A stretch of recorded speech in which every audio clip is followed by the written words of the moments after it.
And here is my black beauty, আমার নতুন bike. So এইটাই এখন থেকে আমার সাথে থাকবে, আমার নতুন সঙ্গী ধরতে পারেন। তো এটার নাম আমি দিছি কালো কচ্ছপ, যেহেতু গতি কম তাই কালো কচ্ছপ। আসসালামু আলাইকুম, welcome to toto company. And finally আলহামদুলিল্লাহ আমার নতুন বাইকের ড্যাশবোর্ড থেকে আপনাদের স্বাগত জানাচ্ছি। এরপর থেকে ইনশাল্লাহ এই বাইকের ড্যাশবোর্ড থেকে আপনাদের স্বাগত জানাবো, বিভিন্ন জায়গায় নিয়ে যাব। সো এইটাই আমার এখন আমার কাছে নতুন বাইক, যদিও এটা নতুন বাইক না, সেকেন্ড হ্যান্ড একটা বাইক, বাট আমার কাছে নতুন বাইক। এইটা আমার কাছে আসছে মানে আমার নতুন বাইক। এর আগে লাস্ট ভিডিওতে বলছিলাম যে আমি একটা বাইক নিব, এই জন্যে আমার আগের বাইকটা সেল করে দিচ্ছি। তো আলহামদুলিল্লাহ ওটা সেল হয়ে গেছিলো। অ্যান্ড দেন তারপরে কিছুদিন অপেক্ষা, মাঝখানে বেশ অনেক দিন অপেক্ষা করতে হয়েছে, মোটামুটি হয়তো বা 15-20 দিনের মতো অপেক্ষা করছি, একটু মনের মতো নিজের বাজেটের মধ্যে একটা বাইক নেওয়ার জন্য আর কি, কন্ডিশন ভালো যেন হয় এবং বাজেটের মধ্যে বাইক নেওয়ার জন্য অপেক্ষা করতে হয়েছে। সো ফাইনালি আলহামদুলিল্লাহ বাইকটা হয়ে গেছে। তো কোন বাইক আপনারা নিশ্চয়ই বুঝতে পারছেন বা এতক্ষণে দেখে ফেলছেন যে কি বাইক। তারপরেও বলতেছি, এইটা হচ্ছে ইয়ামাহা FZS ভার্সন 2। সো অনেকেই বলবেন ভাই এত বাইক থাকতে এই বাইক কেন নিলেন, এই বাইকের তো পাওয়ার নাই, টান নাই, হ্যান ত্যান অনেক কিছু বলবেন। সো আমি একটা কথাই বলতেছি, আসলে কি সব সময় সব কিছুতে বিচার করতে নাই, কিছু কিছু জায়গা আছে না, ইমোশন কাজ করে। তো আমার কাছে ইয়ামাহা একটা ইমোশন।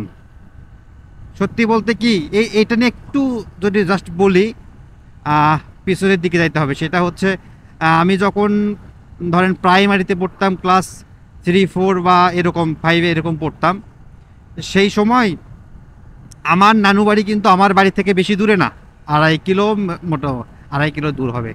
সো আমি কি করতাম, ধরেন প্রতি বৃহস্পতিবার আসলেই আমি তখনও করতে পারতাম না, সাইকেল, তখন তো সাইকেল ছিল ভাই, 90s কিডস যারা আছে, 90 দশকের লোক, আমিও 90 দশকের, তো তারা এই জিনিসটা রিয়েলাইজ করতে পারবেন। তো তখন আমার কাছে ছিল না, আমি তখন সাইকেল চালাইতে পারতাম না। তখন কি করতাম, প্রতি বৃহস্পতিবার স্কুল শেষ করে বিকালবেলা আমি নানি বাড়িতে চলে আসতাম, মানে আমার নানু বাড়িতে চলে আসতাম হেঁটে হেঁটে। কিন্তু তখন আমি হেঁটে হেঁটে আসতাম,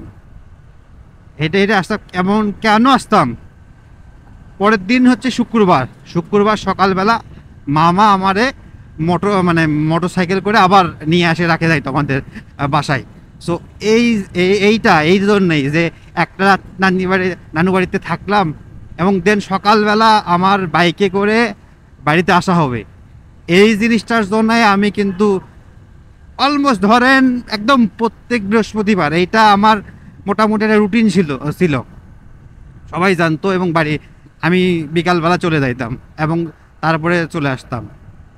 তো তখন থেকেই ওই ইয়ামাহার প্রতি আলাদা একটা সফট কর্নার কাজ করতো, ভালো লাগতো যে ধরেন কখনো যদি আমি চালাইতে পারি বা এরকম হয়, এরকম কোম্পানির একটা গাড়ি নিব। তখন তো ভাই এত কিছু বুঝতাম না, শুধু নামটাই বুঝতাম যে ইয়ামাহা নামে একটা কোম্পানি আছে বা তার একটা বাইক আছে, এত কিছু তো জানতাম না। তখন তো টু স্ট্রোক ইঞ্জিন আসছিল, তখন রিয়েলাইজ করতে পারবেন ভাই, ওই যে হুন্ডার যেমন ছিল CD100, ইয়ামাহার RX100, সুজুকির মেবি আর একটা এরকম কিছু একটা গাড়ি ছিল, আমি যাই হোক আমি নামটা ভুলে গেছি। তো এরকম কিছু খুব বেশি কিন্তু তখন বাইক ছিল না। তো তখন থেকে আর কি এরকম বাইকের প্রতি একটু টান, সেখান থেকেই নেওয়া। ওই তো বলে না ভাই, ভালোবাসা বা ইমোশনের কাছে টাকা পয়সা বা অন্য কোনো কিছু হয় না। আমার ক্ষেত্রেও ধরেন ওই রকমই এইটা নিছি, আলহামদুলিল্লাহ হয়তো একটা শখ পূরণ হয়েছে। এরপরে যদি আল্লাহ ভাগ্যে লিখে রাখে ইনশাল্লাহ এরপরে আরও বাইক হবে। তো দাঁড়ান একটু রাস্তাটা পার হই, পরে কথা বলতেছি। তো যেটা বলতেছিলাম আর কি, তো এরপর থেকে ইনশাল্লাহ আরও বেশি ট্যুর হবে। মূলত আমি ঘুরতে ভালোবাসি, একটু মানে ঘোরাঘুরি বেশি, ঘোরাঘুরির জন্য এইটা নেওয়া। ভাই আমি ওই ইউটিউব বা ফেসবুক এরকম থেকে কোনো কিছু টাকা পাই না, এখনও ওইরকম পাই না, ওরকম কোনো কিছু না, আমার নিজের টাকাও না। এটা ধরতে আমার আব্বুই আমারে কিনে দিছে আর কি। অনেক দিন থেকে বলতেছিলাম, আমি তো দেখছেন তো আমি অনেক দিন হচ্ছে ইয়েটাকে চালাচ্ছিলাম, আমার বাজাজ ডিসকভার 100 সিসিটা চালাচ্ছিলাম। তো তারপরে অনেক বইলা টইলা আব্বুর কাছে বইলা টইলা আর কি নিতে পারছি। আলহামদুলিল্লাহ, যেটাই হয়েছে, নতুন না হলে আমার কাছে এটাই নতুন ভাই, যেটা হয়েছে আলহামদুলিল্লাহ। তো হবে এরপর ইনশাল্লাহ আরও ট্যুর হবে, নেক্সট বড় বড় ট্যুর আসবে ইনশাল্লাহ, আরও ভালো ভালো আপনাদের কন্টেন্ট দিতে পারবো। তো তার জন্য একটু আমারে সাপোর্ট করেন, আপনারা পাশে থাকেন, একটু লাইক টাইক দিয়েন, শেয়ার টিয়ার দিয়েন, যেন আমি আর একটু সামনে আগাইতে পারি, আপনাদের জন্য আরও কিছু কন্টেন্ট তৈরি করতে পারি, দেশের বিভিন্ন জায়গায় ঘুরতে পারি। এবং মোস্টলি আমার ইচ্ছা আছে দেশের 64টা জেলা ঘোরার আর কি। মোটামুটি হয়তোবা হয়েছে 30টার মতো পার করে ফেলছি, 30টার বেশি পার করে ফেলছি।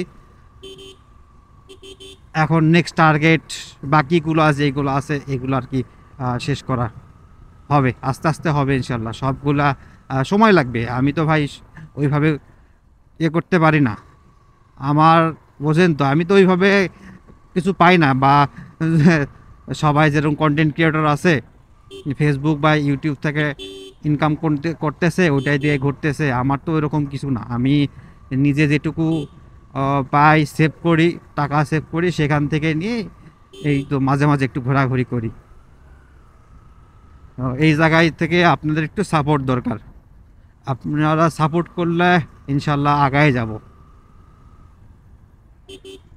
আর হ্যাঁ, বলতে পারেন আমার আর একটা ইচ্ছা আছে কি, আমার কখনো সামর্থ্য হলে আমি সবসময় একটা সব দেখি, আমার সব সামর্থ্য হলে আমার কাছে ধরেন মিনিমাম 3টা গাড়ি থাকবে, আমার 3টা বাইক থাকবে, এরকম একটা স্বপ্ন আছে। তখন এইটা জানি না আল্লাহ কি লিখে রাখছে আমার জন্য, বাট এরকম একটা স্বপ্ন আছে যে আমার গ্যারেজে 3টা থাকবে, আমি এক এক সময় এক একটা নিয়ে বের হব, এরকম একটা স্বপ্ন দেখি। যেরকম আমার মানে আমি এতে বলতে পারেন কিছু কিছু মানুষের স্বপ্ন থাকে না, ছোটোবেলাতে ভালো লাগে, আমার যেরকম একটা ভালো লাগে অনেক আগে থেকে। আমি তখন ফোন চালাইতাম, আমি সবসময় করতাম যে আমার 2টা করে ফোন থাকবে, এবং আলহামদুলিল্লাহ আমি অনেক আগে থেকে আমি 2টা করে ফোন চালাই, দরকার পড়ে তারপর চালাই, আমি রাখি, ভালো লাগে। এরকম আমার ইচ্ছা আছে, এরকম আমার 2টা 3টা বাইক থাকবে, এক এক দিন এক এক বাইক চালাবো, দেখা যাক। আমি যেটা মন থেকে চাইছি বা ইচ্ছা করছি আলহামদুলিল্লাহ এখন পর্যন্ত মোটামুটি সব পাইছি, হয়তো বা একটু দেরিতে পাইছি, বা যখন চাইছি তখন পাই নাই, ইনস্ট্যান্ট পাই নাই, দেরি হয়েছে, কিছুদিন দেরি হয়েছে, তবে পাইছি। এটা নিয়ে তো অবশ্যই শুকরিয়া আদায় করা লাগবে, হবে ইনশাল্লাহ। আপনাদের সাপোর্ট থাকলে, আপনারা সাথে থাকলে আরও হবে, সামনে অনেক কিছু হবে, নেক্সট ট্যুর হবে, দেশের ভিতর ট্যুর হবে, ইন্টারন্যাশনাল ট্যুর হবে, ইনশাল্লাহ সব হবে। ও সাপোর্ট দরকার, এইটুকু আর কি। আমার নতুন বাইকটা নিলাম, তো এইটার সাথে আপনাদের একটু পরিচিত করে দেওয়ার জন্যই আর কি সামনে আসছিলাম, কথা বললাম, টুকটাক কথা বললাম। আর এইটা আমার চালাইতে হবে, বেশ কিছু চালাইতে হবে, এত তাড়াতাড়ি আপনাদের কোনো কিছু বলতে পারবো না। এটা সম্পর্কে তো আপনার সবাই জানেন, এটা এতদিন হচ্ছে আছে FZ ভার্সন 2, সবাই তো জানেন। তারপরে আমার ভালো লাগা বা খারাপ লাগা এটা সেটা তো আপনাদের সাথে একটু শেয়ার করতে হবে না, কেমন লাগলো। হবে একটু দেরি করে আমি একটু চালাই, মিনিমাম 2-3 বা 5,000 কিলো চালাই, দেন আমার ওপিনিয়ন তো আপনাদের দিবই। ইনস্ট্যান্ট ওই তো 100 সিসি থেকে যখন 150 সিসিতে আসবেন, ইনস্ট্যান্ট যে মানে পার্থক্যটা লক্ষ্য করবেন, আমি তো সেটাই পাচ্ছি। আর এটাতে আমার মনে হচ্ছে গ্লাসটা একটু আর একটা ওয়াইড হইলে ভালো হইতো, আমার একটু প্যারা মনে হচ্ছে, পুরা ভিউটা দেখতে পাচ্ছি না। মানায় নিতে একটু সময় লাগবে, আমি একটা বাইক থেকে আরেকটা বাইকটা শিফট হইলে একটু সময় লাগবে, চেষ্টা করতেছি একটু মানায় নিতে। সো আজকের মতো তাইলে এখানেই বিদায় নিচ্ছি। দেখা হবে ইনশাআল্লাহ নেক্সট আর একটা কোনো ভিডিওতে। ততক্ষণ পর্যন্ত ভালো থাকবেন, সুস্থ থাকবেন। আল্লাহ হাফেজ।